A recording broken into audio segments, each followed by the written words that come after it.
Hello. All right. Now this is video 1 of my coaching session, and this is my mother. Introduce yourself. Hello, I'm Lorana. So you decided you want to do the Irish Yes. dialect. Yes. Why do you want to do the Irish dialect? I think it sounds so,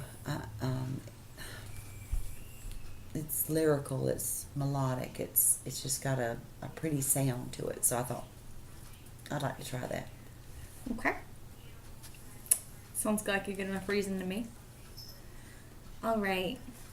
One of the things we're going to talk about for my video is going to be your natural dialect. So, when you think about your voice, what is something you think about?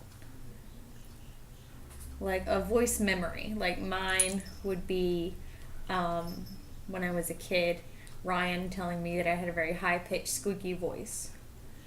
That's something that's stuck with me. What's something that makes you think of your voice? In my late 20s, I got laryngitis really bad, and I used to sing at church and lead the music and things of that nature. And then when I got laryngitis, I had it for approximately 8 weeks, and I was not able to keep my mouth shut that long.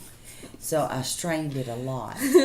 And when my voice came back, I didn't recognize it. I didn't recognize myself. It's much lower. It's much scratchier than it was in the past. When I hear myself talk, I still sometimes think, who is that? Okay. All right. How do you feel about your voice? I'm glad I have one. It's not exactly the one I would want. I miss being able to sing and do the things that I used to do at church. But, I mean, I guess it's okay. All right. When you're at work or in public, do you put on an actor voice? I think I put more of an actor voice on at home. Yeah? I think I become... So you like what you call my Disney voice, you use that at home. I'm more of the... I can have fun at home. I don't have to be anything else. But I'm so busy all the time making sure that... I guess when you speak in a certain way, 8 to 10 hours a day, 5 out of 7 days, then that's your natural voice. When you get a chance to relax, and I don't have to do that, then I can just have fun. And then it's more me trying not to sound like I do the rest of the week, if that makes any sense. Yep. See, I would consider your work voice an actor voice. When you say, it's a great day in South Carolina. Yes, I understand. Just like you call it my Disney voice. Right. It's not something that you would use casually. Just like an actor on a stage doesn't speak the same way they do off stage. Right. What do you think is good about your voice?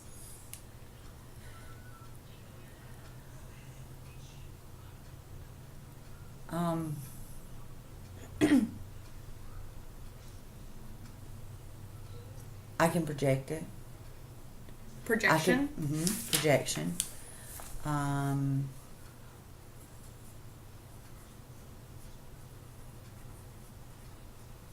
Clarity. Mm-hmm.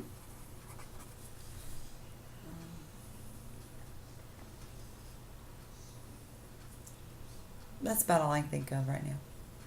Right. What would you like to change about it? What would you change if you could change anything about your voice? Or let me correct that. What could you work on for your daily speech? Articulation, anything you could think of that might need work? You just said you have a very clear voice. You speak with clarity.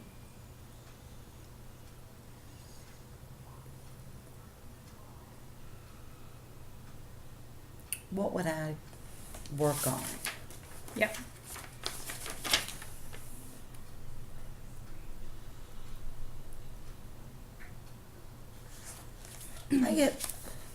I guess articulation. Making sure it's even clearer.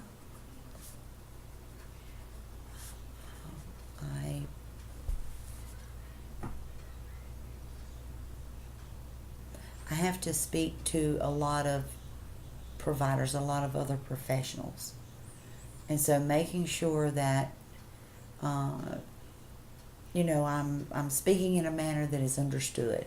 So I think the articulation and clarity would still be something I need to continue to work on. Okay. All right. Now, what would you say the tempo of your voice is? Solo chord? It's all according. Yeah.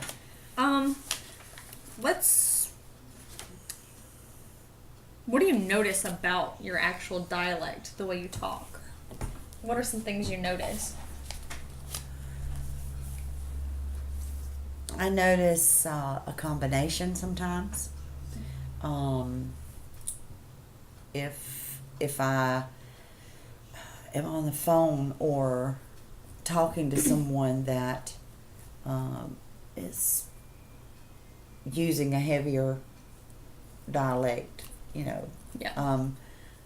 I easily pick that up, especially if I spend much time with them. Yeah. I'll catch myself saying words or phrases in the same way that they do. Yeah. Often I've been asked, "Where are you from?" You're not from here. And I'll go, "Yes, I am from here, just not originally from here." Yeah. And so when we go home and we spend some time out in Texas, that brogue comes through. And then in that in between time back home, it'll have a mixture of that Yeah. South Carolina and Texas sound.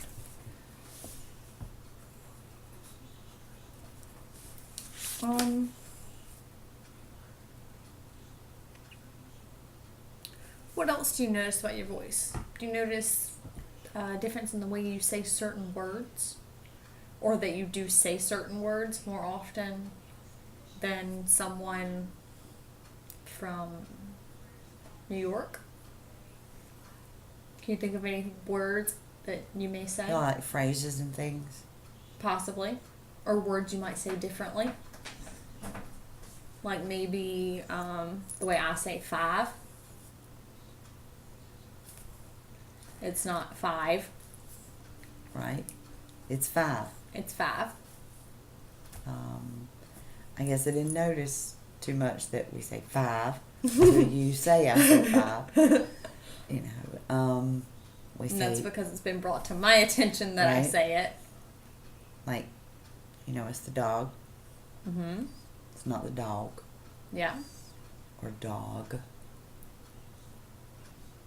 It's either the dog or the dog. I guess that's why I picked articulation, because especially later in the day, I'll get tired and I find myself cutting words off, Yeah. shortening them. Hear that? Shortening them. Shortening them. Mm-hmm. There's always been one that my mother used to give me a hard time about, and that's because I've always said bathroom Bathroom instead of bathroom. instead of the bathroom. So I find myself cutting words off that way sometimes.